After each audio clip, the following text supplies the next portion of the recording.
Pregnant ആയിട്ടിരിക്കുന്ന സമയത്ത് നല്ലപോലെ മുടിയുണ്ട്, പക്ഷേ ഡെലിവറി കഴിഞ്ഞിട്ട് ഫുൾ ഹെയർ ഫോൾ, മുടി നന്നായിട്ട് കൊഴിയുക. അതെന്തുകൊണ്ട് അങ്ങനെ? പ്രഗ്നൻസി സമയത്ത് പലരും നോട്ടീസ് ചെയ്യാറുണ്ട്, നല്ല തിക്കായിട്ടുള്ള ഹെയർ, Yes. തലയിലൊക്കെ നല്ല തെറഞ്ഞിരിക്കുന്നു, ഫോളൊന്നും കാര്യമായിട്ടൊന്നും ഇല്ല. പക്ഷേ അത് കഴിഞ്ഞിട്ട് ഒരു 2-4 മാസം ഡെലിവറി കഴിയുമ്പോഴേക്ക് അങ്ങ് ഒന്നായിട്ട് അങ്ങ് കൊഴിഞ്ഞു പോകാൻ തുടങ്ങും.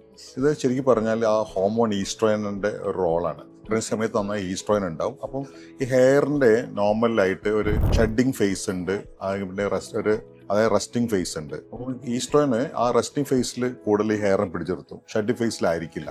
Okay. അപ്പോൾ ഹെയർ ഫോൾ ഉണ്ടാവില്ല. അപ്പോൾ ഡെലിവറി കഴിഞ്ഞ് ഒരു 2 to 4 മാസം ഈസ്ട്രോജൻ ലെവലൊക്കെ അങ്ങ് നോർമലാവും. അപ്പോൾ ആ ഷെഡിങ് ഫേസിലേക്ക് നന്നായിട്ട് പോകാൻ തുടങ്ങും. പക്ഷെ ഒട്ടും പാനിക് ആവേണ്ട കാര്യമില്ല. അതൊരു നോർമൽ ആയിട്ടുള്ള ഒരു ഫിസിയോളജിക്കൽ ആയിട്ടുള്ള പ്രോസസ് ആണ്.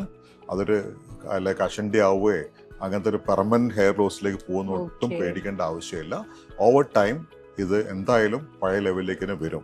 ആകെ നമ്മൾ നോക്കേണ്ടത് അനീമിയ, രക്തക്കുറവ്, അതുപോലെ തൈറോയ്ഡ് ഡിസോർഡേഴ്സ് അങ്ങനെ വല്ലതും ഉണ്ടെങ്കിൽ അത് കറക്റ്റ് ചെയ്യണം. ചിലപ്പോൾ ന്യൂട്രീഷ്യൽ ഡെഫിഷ്യൻസി ഒക്കെ ചിലപ്പോൾ ഹെയർ ഫോൾ ഒരു കാരണമാവാറുണ്ട്. അങ്ങനെ വല്ലതും ഉണ്ടോ എന്നുള്ളത് മാത്രം നോക്കേണ്ടുള്ളൂ.